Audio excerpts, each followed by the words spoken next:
எல்லாருக்கும் வணக்கம். இந்த படத்தில் ஒரு யங் கப்பல் கேரக்டர் இருக்குது, ஒரு லவர்ஸ். அதுக்கு பல பேரை நான் ட்ரை பண்ணேன், ஒன்றும் சரியாக அமையல. ஒரு நாள் நான் ஒரு ஃபங்க்ஷனில் தம்பியை பார்த்தேன், அரிய. இந்த தம்பி எப்படி வருவாருன்னு அவர்கிட்ட கூப்பிட்டு விசாரிக்கும் போது அவர் சொன்னார், நான் கராத்தே ட்ரெயின் பண்ணியிருக்கேன், ஹார்ஸ் ரைடிங் பண்ணுறேன், ஸ்விம்மிங் பண்ணுறேன், டான்ஸ் கிளாஸஸ் போகிறேன்னாரு. அப்போ அன்றைக்கே என் மனசில் இவர் தான் அந்த கேரக்டர் பண்ணணும்னு டிசைட் பண்ணிட்டேன். ஹரியை உங்களுக்கு எல்லாருக்கும் நான் அறிமுகப்படுத்துகிறேன். இன்றைக்கி உங்கள் முன்னாடி நிற்கிற ஹரி மிகப்பெரிய சூப்பர் ஸ்டாராக வருவாருங்கிறது என்னுடைய வாழ்த்துக்கள். வானமே வாழ்த்து சொல்லுது. கதிரேசன் சார் எங்களுக்காக மேடைக்கு வரணும். ஒரு அரங்கம் நிறைந்த கைத்தறல் கொடுக்கலாம்னு நினைக்கிறேன்.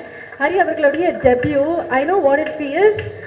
ஒரு மிக்சட் எமோஷன் கண்டிப்பாக இருக்கும் இந்த மேடையில் இத்தனை ஸ்டார்ஸோட அவருடைய இன்ட்ரடக்ஷன் இருக்கும்போது.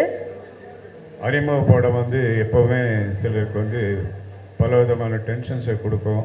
ஆனால் ஹரிக்கு எந்த டென்ஷன் இல்லாமல் ஷூட்டிங்கில் அழகாக நடித்து இந்த படத்தினுடைய வெற்றிக்கு மிகப்பெரிய துணையாக இருப்பார். அதே மாதிரி தேவயானுடைய பொண்ணு, அந்த கேரக்டருக்கு மறுபடியும் இதே மாதிரி தான் நான் நிறைய பேர் ஸ்க்ரீனிங் பண்ணேன். அது கடைசியாக ஒரு நாள் தேவயானியுடைய டாக்டரை நான் பார்க்கேன் ஒரு இடத்துல. ஸோ இதுதான், ஆனால் அப்போ தெரியாது தேவயானி டாக்டர்னு.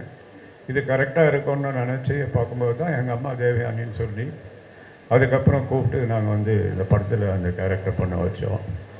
தேவயானியும் தமிழ் சினிமாவில் மிகப்பெரிய ஸ்டாராக வரும்.